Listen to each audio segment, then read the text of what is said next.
কিয়ামতের পরে তখন হযরত ইসরাফিল আলাইহিস সালামকে বলবেন, তুমি সিংহায় ফুঁক দাও। তখন আল্লাহর হুকুমে হযরত ইসরাফিল আলাইহিস সালাম সিংহায় ফুঁক দিবেন। সিংহায় ফুঁক দেওয়ার পরে দুনিয়ার শুরু থেকে নিয়ে কিয়ামত পর্যন্ত যত মানুষ ইন্তেকাল করেছিল, যত মানুষ মৃত্যুবরণ করেছিল, সমস্ত মানুষ যার যার কবর থেকে দাঁড়িয়ে যাবে। যার যার কবর থেকে দাঁড়িয়ে যাবে। সবাই দৌড়াইতে থাকবে, দৌড়াইতে থাকবে হাসরের ময়দানের দিকে। সকলেই দৌড়াইতে থাকবে, কেউ কাউকে চিনবে না। বাবা ছেলেকে চিনবে না, ছেলে বাবাকে চিনবে না। চিনলো তারা কারোর সাথে কারো কথা বলার কোনো সুযোগ থাকবে না। এমন পরিস্থিতি হবে, সকলের মুখে একটাই ভাষা থাকবে, একটাই কথা থাকবে, সেটা হচ্ছে ইয়া নাফসি ইয়া নাফসি, ইয়া নাফসি ইয়া নাফসি বলিয়া চিল্লাইতে থাকবে আর দৌড়াইতে থাকবে। দৌড়াইতে দৌড়াইতে সেদিনের অবস্থা কেমন হবে? আল্লাহ পাক রব্বুল আলামিন, আজকে তো আমরা যেই জমিনের উপর হাঁটি, যেই জমিনের উপরে চলাফেরা করি, এই জমিন তো মাটির জমিন, কিন্তু হাসরের ময়দানে জমিনকে আল্লাহ পাক রব্বুল আলামিন তামার জমিন বানিয়ে দিবেন। তামার জমিন থাকবে, তামার জমিন।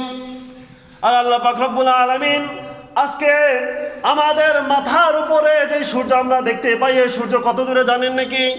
এই সূর্য হচ্ছিল 15 কোটি কিলোমিটার দূরে হচ্ছিল আমাদের মাথা থেকে সূর্যের অবস্থান। আর সেদিন আল্লাহ পাক রব্বুল আলামিন 1 থেকে 1.5 কিলোর ভিতরে নিয়ে আসবেন। 1 থেকে 1.5 কিলো মাইল দূরে থাকবে সূর্য। আর এই সূর্যের তাপে মানুষের অবস্থা এমন হবে যে মানুষের মুখের ভিতরে যে জিহ্বা আছে, এই জিহ্বা নাভি পর্যন্ত ঝুলে যাবে। তৃষ্ণার কারণে তৃষ্ণা এমন পরিমাণ হবে, এত পরিমাণ হবে যে মুখের ভিতরের জিহ্বা নাভি পর্যন্ত ঝুলে যাবে। মানুষ হাহা করতে থাকবে আর পানির জন্য চিৎকার করতে থাকবে। সেদিন পানির একমাত্র ফোয়ারা থাকবে বিশ্ব নবী হযরতে মুহাম্মদ রাসূলুল্লাহ সাল্লাল্লাহু আলাইহি ওয়াসাল্লামের কাছে। হাউজে কাউসারের পানি ছাড়া কোনো পানি পান করার কোনো জায়গা থাকবে না। সেদিন ওই কঠিন হাসরের ময়দানে সূর্যের এই প্রচণ্ড তাপ থেকে রক্ষা পাওয়ার জন্য একমাত্র একটা স্থান থাকবে, আর সেই স্থানের নাম হচ্ছিল আল্লাহ পাক রব্বুল আলামিনের আরশ। আল্লাহ পাক রব্বুল আলামিনের ওই আরশের নিচে দুনিয়ার 7 শ্রেণীর লোক ছায়া পাবে। কয় শ্রেণী? 7 শ্রেণীর লোক। হযরত আবু হুরায়রা রাদিয়াল্লাহু তাআলা আনহু থেকে বর্ণিত, বিশ্বনবী হযরতে মুহাম্মদ রাসূলুল্লাহ সাল্লাল্লাহু আলাইহি ওয়াসাল্লাম বলিয়াছেন, ওই কঠিন হাসরের ময়দানে 7 শ্রেণীর লোক আরশের নিচে ছায়া পাবে। এর মধ্যে 1 নম্বর হচ্ছিল আল ইমামুল আদিল, অর্থাৎ ন্যায়পরায়ণ শাসক। ন্যায়পরায়ণ শাসক ওই কঠিন হাসরের ময়দানে আল্লাহ পাক রব্বুল আলামিনের আরশের নিচে ছায়া পাবে। এখন আমরা কোরআন সুন্নাহের আলোকে যদি ন্যায়পরায়ণ শাসক কাকে বলে সে কথা যদি বুঝতে চাই, তাহলে আমাদেরকে মাথায় রাখতে হবে 7টা গুণ যার মধ্যে আছে সেই হচ্ছিল ন্যায়পরায়ণ শাসক। এই 7টা গুণের মধ্যে 1 নম্বর গুণ হচ্ছিল যে ন্যায়পরায়ণ শাসক হবে তার মধ্যে হচ্ছিল তাকওয়া থাকতে হবে, ক্ষুধাবিধি থাকতে হবে, আল্লাহর ভয় থাকতে হবে। ন্যায়পরায়ণ শাসক হওয়ার জন্য 2 নম্বর গুণ হচ্ছিল সে ন্যায় বিচার প্রতিষ্ঠা করবে। তার ছেলেও যদি অন্যায় করে, অপরাধ করে, তাহলে তার ছেলেকেও ফাঁসিতে ঝুলাইতে হবে, তার ছেলেকেও কারাদণ্ড দিতে হবে, সেই ন্যায়পরায়ণ শাসক। 3 নম্বর ন্যায়পরায়ণ শাসকের গুণ হলো জবাবদিহিতার বোধ থাকতে হবে। অর্থাৎ যে কোনো কাজ করলে তার জবাবদিহিতা করতে হবে, কিন্তু সে নির্বিচারে সব কাজ করে যেতে পারবে না। জবাব দিতে হবে, রাষ্ট্রের কাছে জবাব দিতে হবে, জনগণের কাছে জবাব দিতে হবে, আল্লাহর কাছে জবাব দিতে হবে। এই জবাবদিহিতার গুণ যার মধ্যে থাকবে সে হচ্ছিল ন্যায়পরায়ণ শাসক। 4 নম্বর হচ্ছিল জনগণের কল্যাণে কাজ করা। অর্থাৎ যে ন্যায়পরায়ণ শাসক হবে 4 নম্বর গুণ হলো জনগণের কল্যাণে কাজ করতে হবে, জনগণের অকল্যাণকর কোনো কাজ করা যাবে না। 5 নম্বর হলো যে শাসক হবে তার ভিতরে নম্রতা ভদ্রতা থাকতে হবে। বিয়াদব উশৃঙ্খল কোনো লোক কোনোদিনও ন্যায়পরায়ণ শাসক হতে পারে না। এই জন্য ন্যায়পরায়ণ শাসকের 5 নম্বর গুণ হচ্ছিল নম্রতা থাকতে হবে।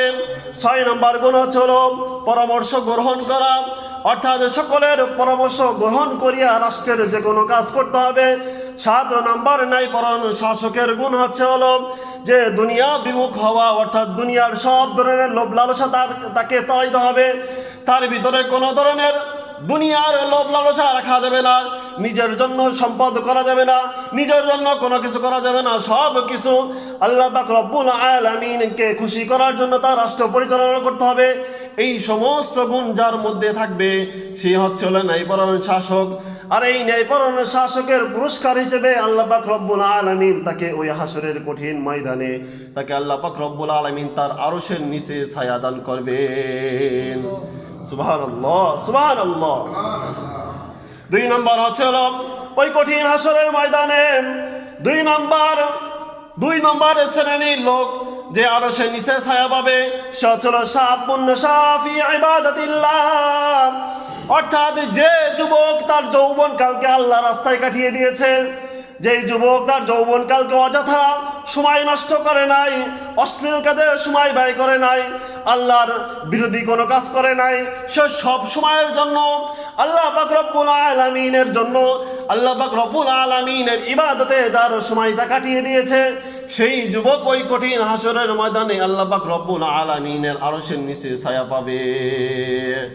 3 নম্বর হচ্ছে হলো যার হৃদয়ে, অর্থাৎ আল্লাহ রাসূল সাল্লাল্লাহু আলাইহি ওয়াসাল্লাম বলেন ওয়ারাজুলুন কলবুহু মুআল্লাকুন ফিল মাসাজিদ, অর্থাৎ ওই ব্যক্তি হাসরের ময়দানে আরশের নিচে ছায়া পাবে যার অন্তরটা সব সময়ের জন্য মসজিদের সাথে লেগে থাকে। এই কথার ব্যাখ্যা হলো, অর্থাৎ এক লোক এখন যে জুমার নামাজ আমরা পড়তে আসছি ওই লোকের অন্তরের মধ্যে সব সময়ের জন্য তাকাদা থাকবে যে কখন আসরের সময় হবে, কখন আসরের নামাজের আজান দিবে, আর কখন আমি সবার আগে মসজিদে যাব, জামাতের সাথে নামাজ আদায় করব। এবং সব সময়ের জন্য সবার আগে ওই লোক মসজিদে আসে এবং সবার পরে মসজিদ থেকে বের হয়। এই লোককে বলা হয়েছে মুআল্লাকুন ফিল মাসাজিদ, অর্থাৎ যার দিলটা মসজিদের সাথে লেগে থাকে। এই লোকের পুরস্কার হিসেবে আল্লাহ পাক রব্বুল আলামিন হাসরের ময়দানে তার আরশের নিচে ছায়া দান করবেন। 4 নম্বর ব্যক্তি হচ্ছে রাজুলানে তাহাব্বা ফিল্লাহ হিজদামা আলাইহি ওয়া তাফাররাকা আলাইহি, অর্থাৎ ওই 2 ব্যক্তি যারা একমাত্র আল্লাহ পাক রব্বুল আলামিনের সন্তুষ্টির জন্য এই ভালোবাসা স্থাপন করে, পরস্পরে মহাব্বত রাখে, পরস্পরে ভালোবাসা রাখে এবং আল্লাহ পাক রব্বুল আলামিনের জন্য আবার তারা পৃথক হয়ে যায়। যেমন কোনো ব্যক্তি একজন নামাজি আর একজন নামাজিকে ভালোবাসে নামাজ পড়ার কারণে, একজন রোজাদার আর একজন রোজাদারকে ভালোবাসে নামাজ পড়ার কারণে।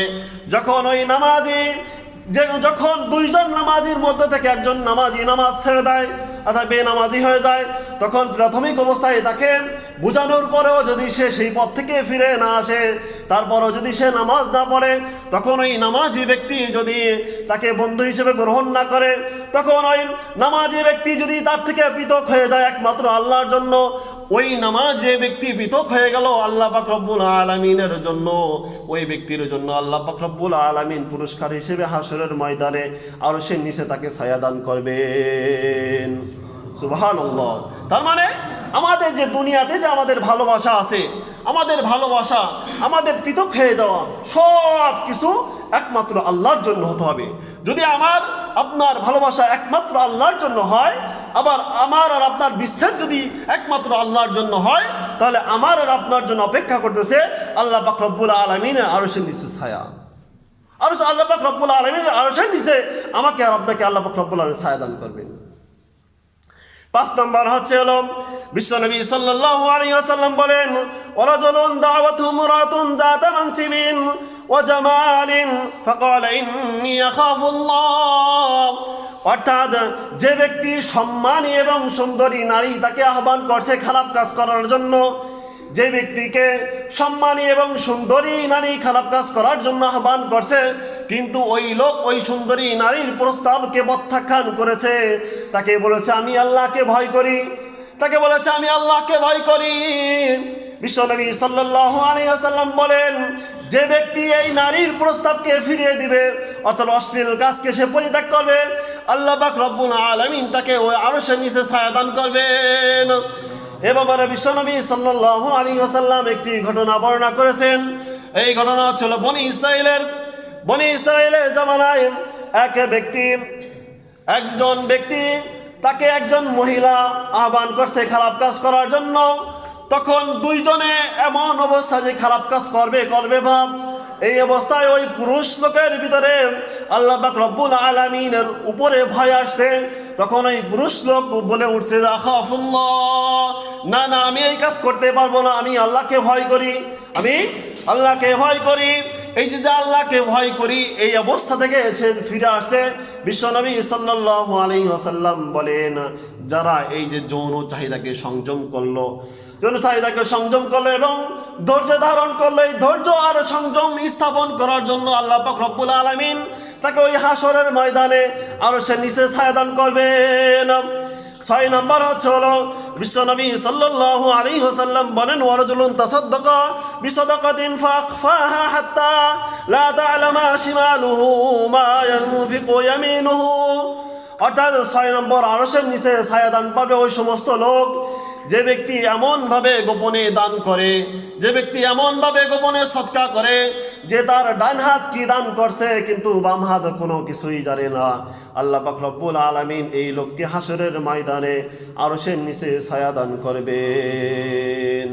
কিন্তু দেখা যায়, কিন্তু এর বিপরীত, আমরা ঠিক এর বিপরীত, আমরা মসজিদে দান করবো, মসজিদে দান করার সময় পকেট থেকে টাকা বের করি, একদম 1000 টাকা নোট, 500 টাকা নোট, 100 টাকা নোট, এর মধ্যে থেকে সবচেয়ে যে ছোট নোটটা আছে 5 টাকা নোট খুঁজে বের করি, আর যদি 2 টাকা নোট পাই তারপর তো কোনো কথা নাই, ওই 2 টাকার নোটটা আমরা মসজিদ দান করি। আবার কোনো কোনো ক্ষেত্রে 5 টাকা নোট দান করি। কিন্তু এই কারণেই হলো আল্লাহ পাক রব্বুল আলামিন আমাদেরকে আরো ওই হাসরের ময়দানে আরো সে নিচে ছায়া দান করবেন না। আর যারা কোনো ভয় পায় না, যা আসছে, ডান হাত কি দান করলো, বাম হাতে কোনো কিছুই জানে না, এই যে লোকটা দান করলো একমাত্র আল্লাহর জন্য দান করলো, মানুষকে দেখানোর জন্য দান করলো না, এই লোককে আল্লাহ পাক রব্বুল আলামিন হাসরের ময়দানে আরশের নিচে ছায়া দান করবেন। সুবহানাল্লাহ। এই জন্য আমাদের শিক্ষা গ্রহণ